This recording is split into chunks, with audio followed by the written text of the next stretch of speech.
안녕하십니까. JTV 전용뉴스입니다. 고등학생 등 미성년자에게 돈을 빌려주고 초고금리 이자를 물리는 등 불법 대부업을 벌인 조직폭력배 등 일당이 경찰에 붙잡혔습니다.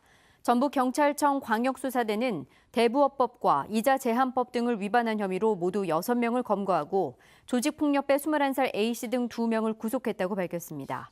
A씨 일당은 지난해 8월 고등학생 B군에게 나흘간 200만 원을 빌려준 뒤 연이자 18,000%를 부과해 600만 원을 뜯어내는 등 지난해 5월부터 넉 달간 31명을 대상으로 불법 대부업을 벌인 혐의를 받고 있습니다. 장수군이 대한민국 축구종합센터 유치에 실패했습니다.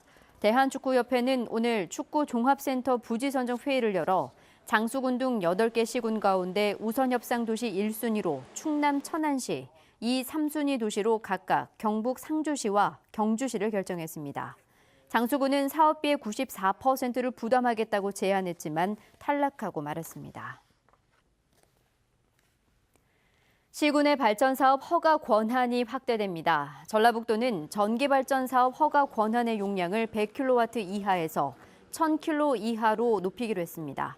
전라북도는 시군 권한이 확대되면 개발 행위는 시군에서 허가를 받는 등 이원화된 행정 절차에 따른 민원인 불편이 줄어들 것으로 내다봤습니다. 전라북도가 내년 4월 총선 때 반영할 공약 발굴에 들어갔습니다. 전라북도는 전북연구원 14개 시군과 함께 1차로 6개 분야에 걸쳐 210건의 사업을 발굴했습니다. 전라북도는 앞으로 전문가 의견 수렴과 구체화 과정 등을 거쳐 최종적으로 제안할 공약 사업을 연말까지 추리기로 했습니다. 전주 덕진경찰서는 훔친 차량으로 7시간 넘게 무면허 운전을 한 혐의로 중고생 2명을 붙잡아 조사하고 있다고 밝혔습니다. 고등학생 17살 A군과 동승자 중학생 B양은 어젯밤 10시쯤 전주시 인후동의 한 빌라 앞에 주차된 승용차를 훔쳐 오늘 새벽 5시까지 몰고 다닌 혐의를 받고 있습니다. 한 남성이 귀가하던 여성을 강제추행하고 달아나 경찰이 뒤를 쫓고 있습니다. 전주 완산경찰서는 오늘 자정쯤 한 남성이 전주시 효자동의 한 산책로에서 귀가하던 여성 A씨의 신체 일부를 만지고 끌고 가려다 A씨가 거세게 저항하자 달아났다고 밝혔습니다. 경찰은 인근 CCTV를 분석해 이 남성을 추적하고 있습니다. 내일도 초여름 더위가 이어지겠습니다. 아침 최저기온은 11도에서 16도를 보이겠습니다. 한낮 기온은 26도에서 29도로 오늘보다 2도가량 낮겠습니다. 미세먼지 농도는 보통 수준을 보이겠습니다. 대기가 건조해서 화재 예방에 주의가 필요합니다.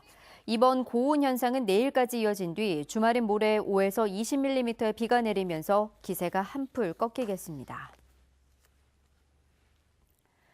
JTV 8시 뉴스 예고입니다. 학생들을 상대로 돈을 빌려주고 무려 18,000%의 이자를 받은 불법 사채업자가 붙잡혔습니다.